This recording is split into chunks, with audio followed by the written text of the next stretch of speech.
ഒരു day start ചെയ്യുമ്പോൾ എന്തായിരിക്കും നമ്മുടെ മനസ്സിൽ വരുന്നത്? എൻ്റെ മനസ്സിൽ ഫുഡിൻ്റെ കാര്യം വരുന്നത്. എന്തായിരിക്കും ഇന്ന് ഉണ്ടാക്കേണ്ടതെന്നായിരിക്കും. നല്ല നാടൻ ഫുഡ് വേണം, പക്ഷെ പെട്ടെന്ന് ഉണ്ടാക്കാനും പറ്റും. സ്വന്തമായിട്ട് കുക്ക് ചെയ്യുന്ന എല്ലാവർക്കും ഇത് ഹെൽപ്ഫുള്ളാണ്. കണ്ടോ, all set four breakfast and lunch. ആ ഈസി സൊല്യൂഷനാണ് കറിക്കൂട്ട്. കണ്ടോ, കറിക്കൂട്ട് വന്നു വെച്ചാൽ എനിക്ക് എൻ്റെ ചോപ്പിംഗ് ആൻഡ് കട്ടിങ് ടൈം ഭയങ്കര ലാഭിക്കാൻ പറ്റി.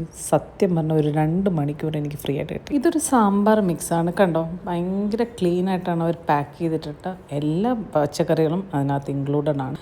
ഈസി സൊല്യൂഷൻ എന്ന് പറഞ്ഞാൽ എല്ലാവർക്കും ബേസിക്കലി സാമ്പാർ ഉണ്ടാക്കാൻ അറിഞ്ഞൂടാത്ത ഒരാൾക്ക് വരെ സാമ്പാർ ഉണ്ടാക്കാൻ പറ്റും. ഇതിൽ out of the box add ചെയ്യുന്ന ഒരൊറ്റ കാര്യം മാത്രമേ ഉള്ളൂ, ഉപ്പ്. ഭയങ്കര സർപ്രൈസിങ് ആയിട്ട് എനിക്ക് തോന്നിയത് എന്താണെന്ന് അറിയാം, ഇതിൽ പുളിയും കായും വരെ ആഡ് ചെയ്യണ്ട. അതെല്ലാം നമ്മുടെ ആ സാമ്പാർ മിക്സിനകത്ത്. ഇതിൽ ഭയങ്കര ഭാരിച്ച ജോലി എന്ന് പറയുന്നത് കടുക് വറുക്കുക, മല്ലിയില, കറിവേപ്പില, വറ്റൽമുളകൊക്കെ ഇടുക, പിന്നെ മസാല കൂട്ടിയിട്ട് നല്ലവണ്ണം ഒന്ന് മിക്സ് ചെയ്തെടുക്കുക. ചെറിയൊരു കളർ ചേഞ്ച് വരുന്നവരെ അത് മിക്സ് ചെയ്യുക. എന്നിട്ട് നമ്മുടെ കുക്ക്ഡ് വെജിറ്റബിൾസ് അതിനകത്ത് ചേർത്ത് മിക്സ് ചെയ്യുക. അപ്പോഴേക്കും സാമ്പാർ റെഡി.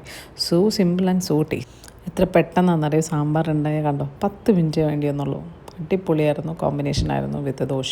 നമ്മുടെ ഈ സൂപ്പർ ബിസി ലൈഫിൽ നമ്മൾ ഹെൽത്തി ആയിട്ടുള്ള സൊല്യൂഷനും ഒരു ഈസി ആയിട്ടുള്ള സൊല്യൂഷനും, ഇത് രണ്ടും കൂടെ ഒരുമിച്ച് കണ്ടുപിടിക്കാൻ ഭയങ്കര ബുദ്ധിമുട്ടാണ്. സ്പെഷ്യലി ഹോംലി ഫുഡ് ആഗ്രഹിക്കുന്ന ആൾക്കാർക്ക് ഇത് ഭയങ്കര ഹെൽപ്ഫുള്ളായിരിക്കും. So thank you so much കറിക്കൂട്ട് ഫോർ ദിസ്.